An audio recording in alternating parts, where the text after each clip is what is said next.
Şimdi bir esnaf olarak bize etkisi çok ciddi oldu. Tabii bu etki bu son yapılan operasyonla birlikte aslında arttı. Daha öncesine gidecek olursak bizim işlerimizin düşüşü Gezi Parkı olaylarından sonradan düşmeye başladı. Aslında bu düşüş oradan geliyor, bizim işlerimizdeki düşüş. Ben işte bunu da dış güçlerin şeyine bağlıyorum.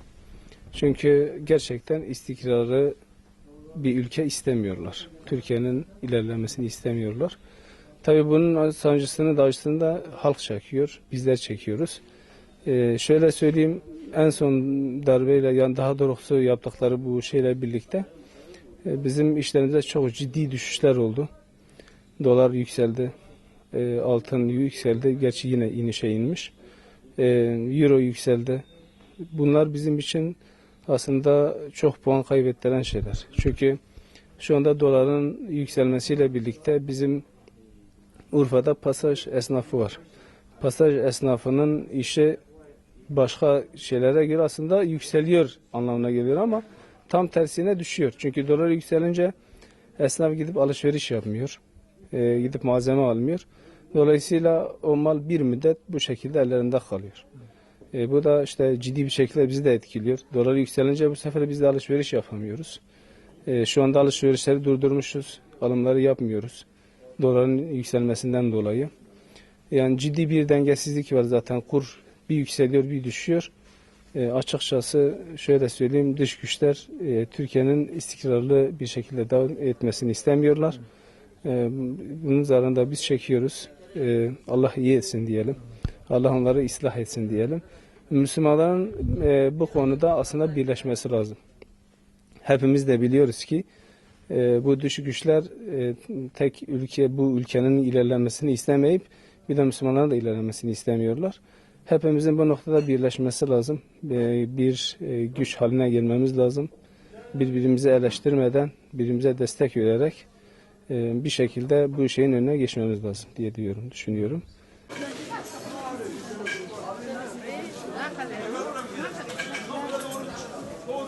Biz esnaf olarak bize çok olumsuz yönde etkiler oldu. Doların yükselmesi, mesela diyelim biz ithal kumaş alıyoruz. Doların yükselmesiyle mesela biz daha şu şekilde söyleyeyim, mesela daha önceden dolar 2000 iken, 2000'in altındayken biz aldığımız kumaşı TL'ye çeviriyoruz. O şekilde esnafa satıyoruz. Yani bizim için avantajlı ama dolar yükselince bu sefer mesela diyelim 100 liralık bir kumaş 150 liraya çıkmış oluyor. Biz bunu satamıyoruz yani. O yüzden bize esnaf olarak bize çok kötü yönde yansıması oldu.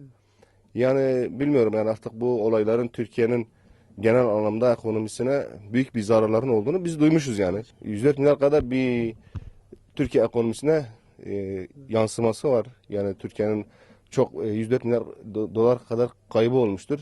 İşte alışverişe de çok etkisi var. Vatandaş mesela doların yükselmesiyle alım gücü de düşmüştür. Yani mesela diyelim ki şu an biraz önce dediğim gibi 100 liralık alacağı bir kumaşı 150 liraya almak zorunda kalıyor.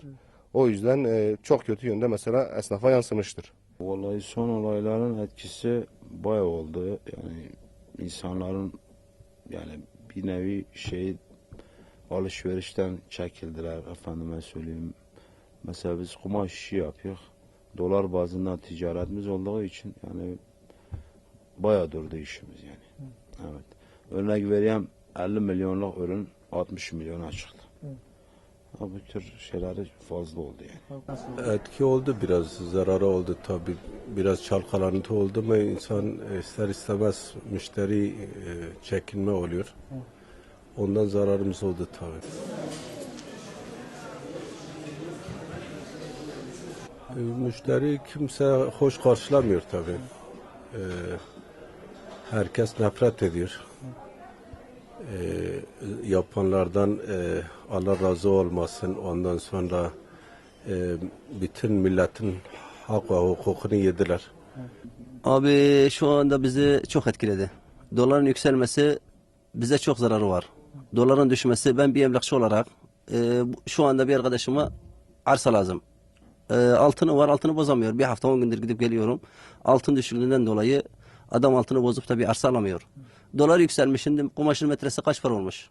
Millet alışveriş yapamıyor. Çarşı durmuş.